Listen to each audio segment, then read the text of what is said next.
Nah, Suara aku kedengeran, Dek? Kedengeran ya?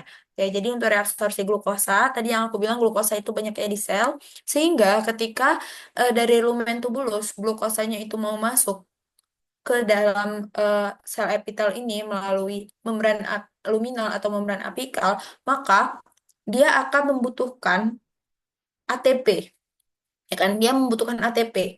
Karena kan kadar glukosa di dalam sel lebih tinggi daripada kadar glukosa di lumen tubulus, sehingga zat itu berpindah dari tempat rendah ke tempat yang tinggi. Makanya dia membutuhkan yang namanya ATP. Bayangin aja orang lagi naik gunung, ketika dia dari bawah ke puncak, dia butuh energi lebih daripada dia itu turun dari puncak ke bawah gitu. Gitu juga dengan transport transport ini kayak gitu. Jadi, glukosa itu dia akan berpindah dari lumen tubulus melalui eh, yang namanya SGLT, sodium glucose like transport. Kalau nggak salah like transporter kayak gitu. Nah, dia itu eh, adalah transport aktif sekunder yang dia itu dengan simpor natrium dan glukosa. Arti simpor itu berarti dia searah. Ketika natrium masuk ke dalam sel, maka si glukosa ini juga ikut masuk ke dalam sel kayak gitu. Terus, karena glukosa di dalam sel itu lebih tinggi eh, daripada di interstisial dan intravaskular, makanya waktu glukosa dari sel mau keluar menuju ke intravaskular, mau menuju ke pembuluh darah, maka hanya perlu difusi terfasilitasi. Difusi terfasilitasi dengan pompa Na+, K+, ATPase. Itu terjadi di membran basolateral gitu ya. Terus ada reabsorpsi urea. Untuk reabsorpsi urea juga terbanyak itu di tubulus proksimal. Caranya adalah difusi pasif, yang dia itu memanfaatkan gradien konsentrasi eh, oleh reabsorpsi natrium dan solut-solut lainnya. Kayak Na+, K+, dan lain sebagainya. Oke. Ini kayaknya perlu nggak ya? Ini ini nggak perlu. Oke. Terus ada pengaturan reabsorpsi tubulus. Ada hormon-hormon tadi yang kakak bilang ada RAS, renin, aldosteron, renin, angiotensin, aldosteron. Kalian juga harusnya udah masih inget ini ya. Ini kemarin ada kakak sampein juga waktu di tekanan darah. Aldosteron itu dia eh, akan merangsang vasokonstriksi sama dengan angiotensin 2 juga gitu. Nah, aldosteron itu dia tempat kerjanya di tubulus distal.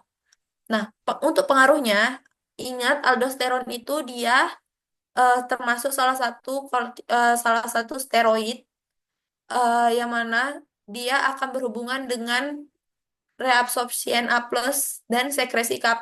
Jadi, seandainya K+ di darah itu banyak, terlalu banyak, maka K+ kan harus dibuang ya, harus dibuang ke urin. Caranya adalah dengan merangsang pengeluaran aldosteron. Ya, aldosteron ini akan mensekresi K+, akan mengeluarkan K+ dari darah menuju ke urin gitu. Dan karena K+ ini dia dipindahkan dari darah ke urin atau ke lumen tubulus, maka Na+ dari lumen tubulus itu juga akan ikut berpindah ke darah, gitu kan? Karena mereka itu kayak eh, ingat dulu itu ada ketika dua K plus pindah maka satu Na+ juga ikut pindah gitu.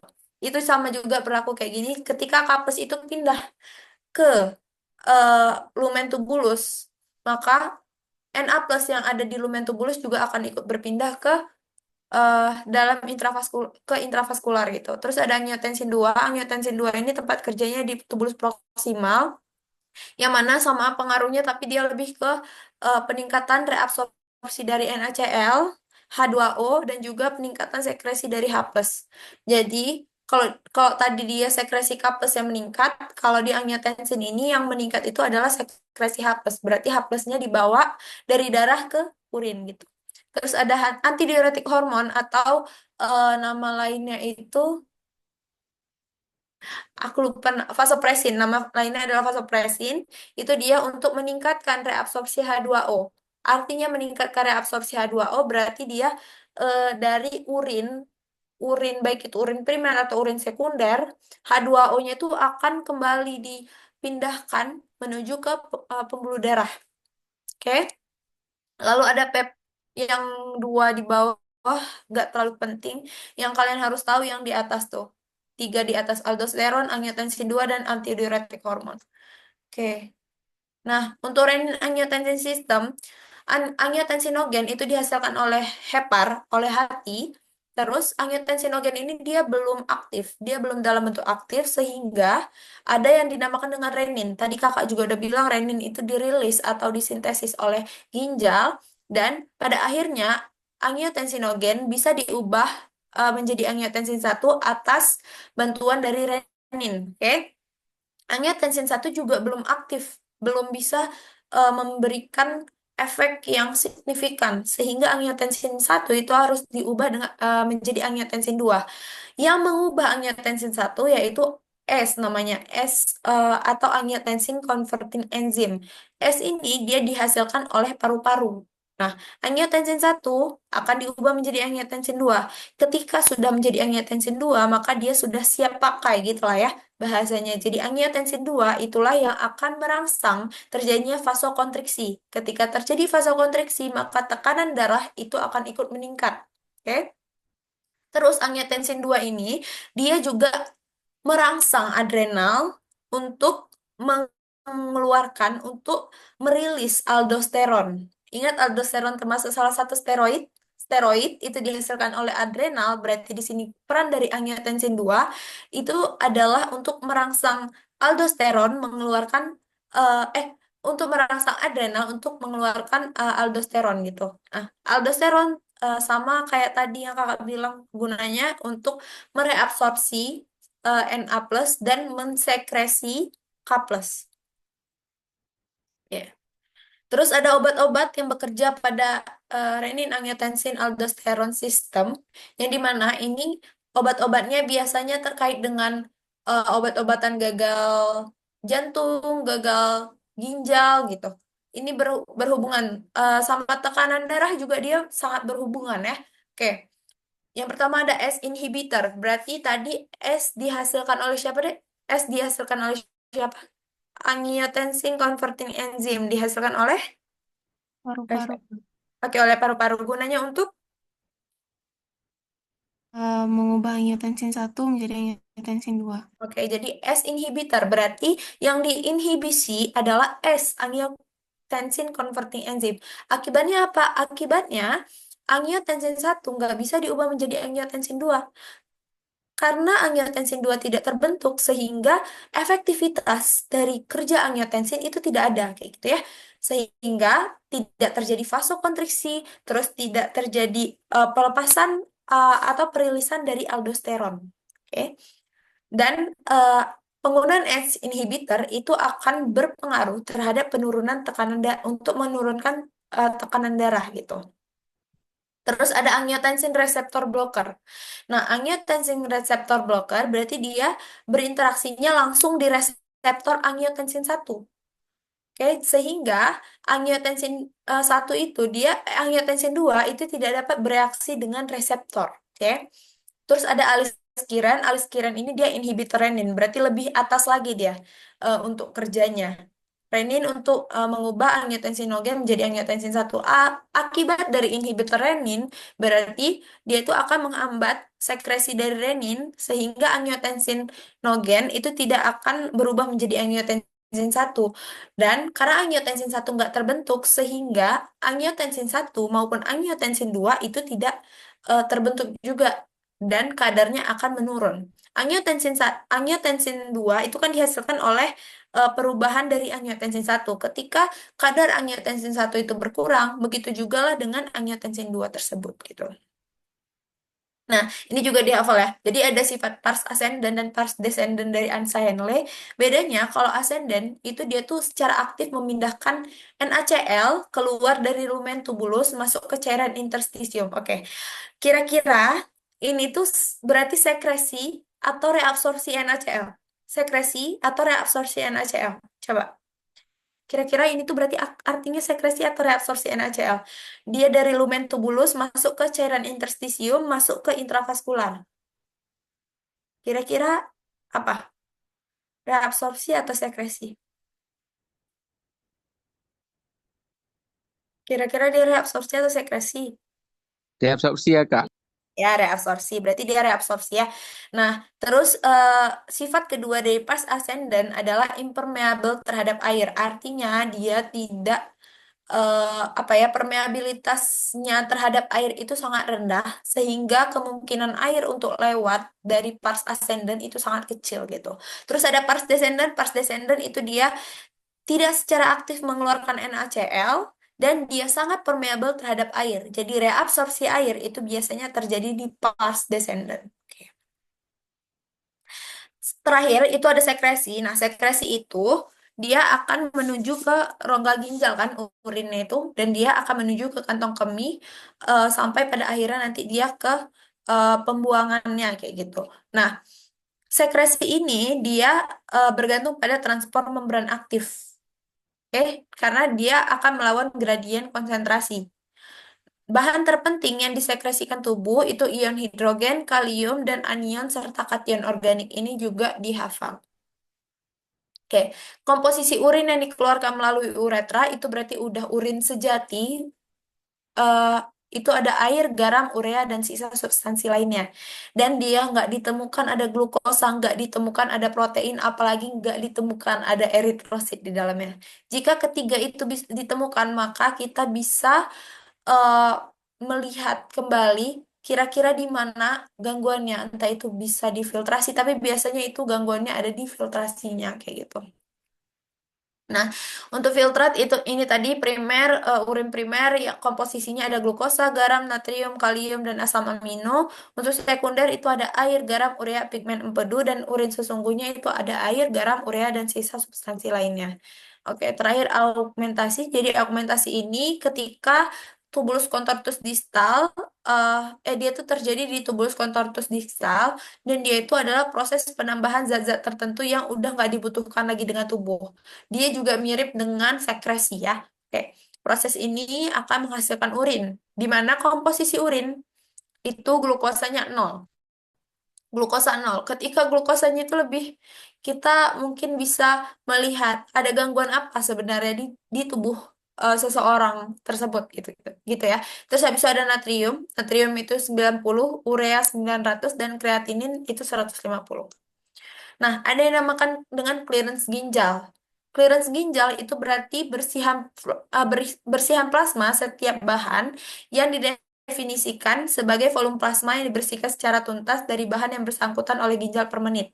Berarti artinya clearance ginjal ini berapa banyak sih sebenarnya volume darah, volume plasma yang benar-benar berhasil dibersihkan sampai akhirnya jadi urin kayak gitu ya dalam waktu 1 menit. Dan ini itu biasanya digunakan untuk menyatakan efektivitas ginjal dalam mengeluarkan atau mengekskresi berbagai bahan. Nah, jadi biasanya pengecekan dari fungsi ginjal itu salah satunya adalah dengan melihat clearance ginjal. Eh, dan dia itu dilihat dari urin biasanya. Oke, oke, sekian. Nah, jadi kakak mau nanya-nanya dulu. Oke, sebelum kakak nanya-nanya, ada nggak yang mau ditanya, Dek? Dari apa yang kakak sampaikan tadi, ada nggak yang mau ditanyain? Boleh on cam semua? On cam semua boleh? Ya, boleh on cam semua nggak? Yang nggak on cam pertama kali kakak tunjuk lah. Yang nggak on cam pertama kali kakak tunjuk lah ini. Siapa nih ya? Elvira, Ade, Ferdi, Ilham. Iya, bentar Kak. Iya, iya, iya. Ada nggak yang mau ditanya, Dek? Sampai sini. Ada nggak yang kayak kalian bingung kayak gitu? Karena menurut kakak juga dulu ginjal termasuk yang sebenarnya kakak suka materinya tapi susah dipahami karena banyak apa ya yang sangat berkaitan gitu ya dengan sistem-sistem lainnya gitu. Jadi ada nggak yang mau kalian tanyain?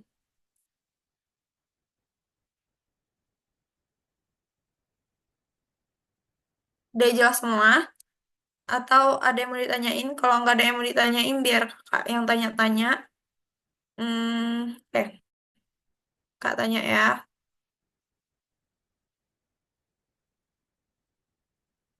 Oke, oke. Selesai ya besok. Tadi kakak ada suruh ngafalin ini. Sebutkan 5 sawar yang harus dilewati suatu bahan pada proses reabsorpsi. Ilham jawab, Ilham. Ilham, lu pasti nggak dengerin gue ya?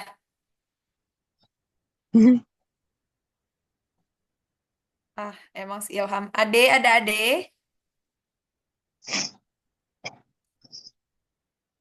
Ya Allah. Sy- Ilham, ade. Gak betul orang nih lah. Adalah siapa ya di sini ya? Siapa deh yang bisa jawab satu orang lah.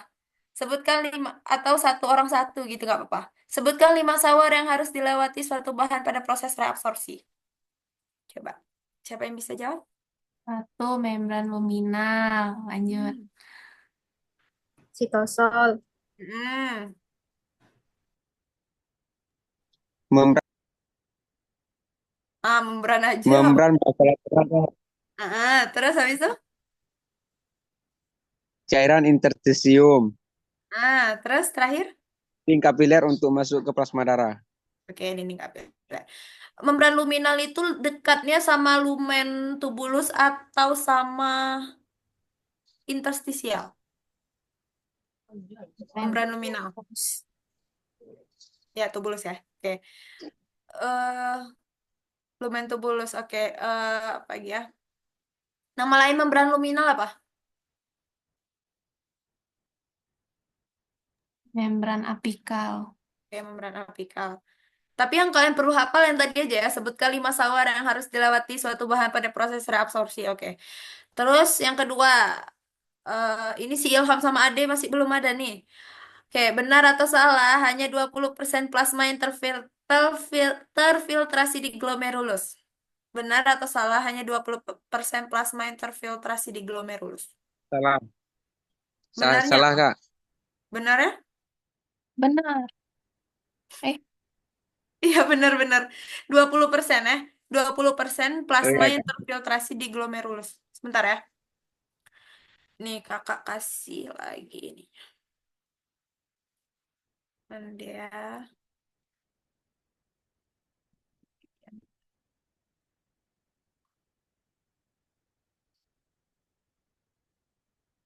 Oke, nih. 20% plasma terfiltrasi di glomerulus, 19%-nya akan kembali direabsorpsi dan 1%-nya diekskresi. Oke? Oke. Terus, sebutkan tekanan yang melawan filtrasi. Ada dua tadi, tekanan yang melawan filtrasi. Apa aja? NASA. NASA Jamil siapa deh? Manggilnya siapa? NASA kan? Apa bukan ya? Masa? Iya kan? NASA, Ya, coba. Apa aja, Dek?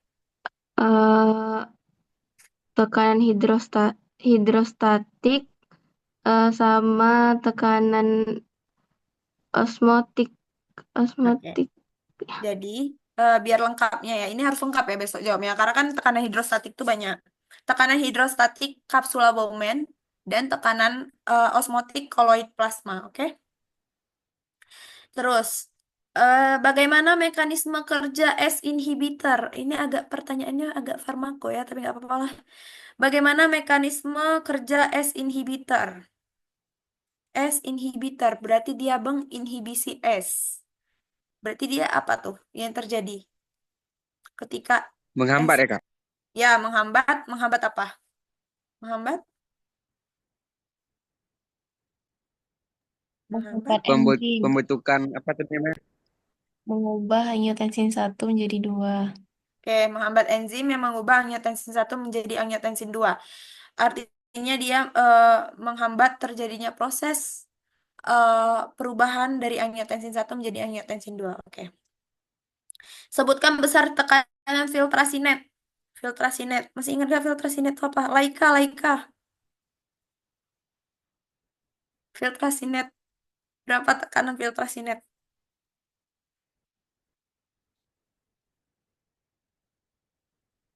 Tekanan yang mendorong dikurang tekanan yang melawan. 10 ya, Kak. Oke, 10 mm Hg. 10 mm air raksa atau 10 mm Hg. Oke. Sebutkan dua perbedaan pars ascendant dan pars descendant. Dua perbedaan pars ascendant dan pars descendant. Abel. Kalau pars Apa coba? ascendant secara aktif Heeh. memindahkan NaCl keluar dari lumen. Kalau pars descendant itu tidak aktif, tidak secara aktif. Terus ascendant itu impermeable terhadap air, descendant permeable terhadap air. Oke.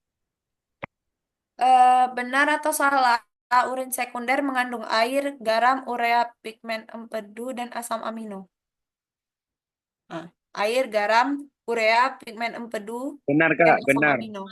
Salah. Iya, salah. Nggak ada asam Salah. amino. Iya, salah. Oh ya Iya, ya Kak. salah. Oke. Sebutkan rumus laju filtrasi glomerulus. Itu tadi yang ada koefisien, terus tekanan filtrasi. Ya, itulah. Coba. Apa rumus laju filtrasi glomerulus? Apa kali apa coba? Koefisien kali tekanan filtrasi neto. Oke. KF itu koefisien apa?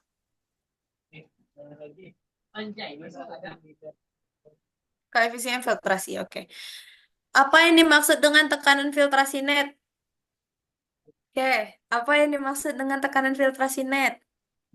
Perbedaan antara gaya yang mendorong dan melawan filtrasi. Oke, benar. Terus terakhir. Oh, tadi aku nggak ada nyebutin sih. Oke, bentar lah. Sebentar ya. Tadi aku lewatin ini. Mana ya dia?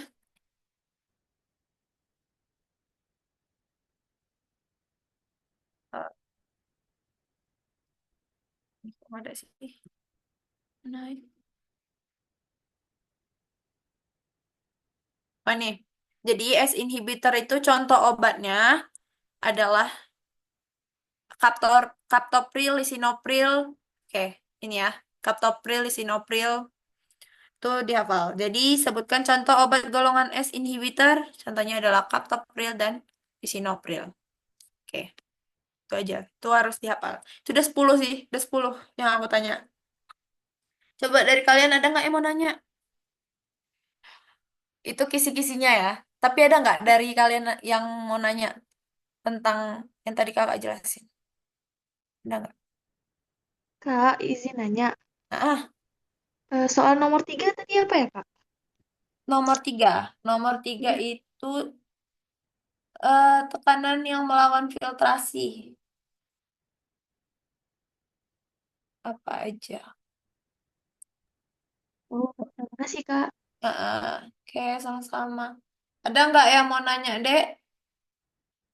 Ada nggak yang mau nanya? Hmm,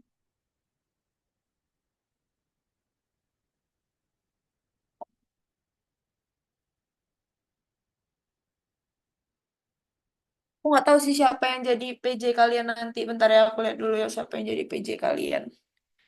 Pas praktikum. Ya. Kalian kelas B5 kan? Kelas B5 nggak sih? Ya B5. Kak. Oh, belum ada yang ngisi. Nggak, mungkin kak asisten 2023 yang bakal ngajar kalian. Mungkin. Karena kami ada jadwal. Aku setiap kalian praktikum selalu ada jadwal, jadi nggak bisa ngajarin. Ada nggak yang mau ditanyain lagi? Ada nggak? Atau udah semua? Eh, apa ya tadi yang mau aku bilang? Lupa. Oh ya, besok jangan lupa kumpul Kak, WP sama Lapra ya. Pokoknya Lapranya harus udah selesai. Kalau nggak selesai, udahlah. Tuh. Pokoknya WP Lapra harus udah selesai. Terus pokoknya lakuin sesuai apa yang aku kirim, please. Kalau kalian nggak mau dikeluarin dari praktikum pada saat itu juga sama Dokter Nirwana. Jadi tolong diikutin eh, apa yang aku arahin di grup, oke? Dah. Nggak ada yang mau nanya lagi kan berarti? oke Kak. Dah ya. Nanti kalau ada yang memang mau ditanya, tapi malu nanyanya, boleh chat kakak aja, oke? Ilham, Ade, lain Oke kali Kak. dengerin aku ya, awas kalian. Dah. Aman Kak, aman. Assalamualaikum. Waalaikumsalam. Makasih Kak. Terima kasih. Kasih ya, Kak.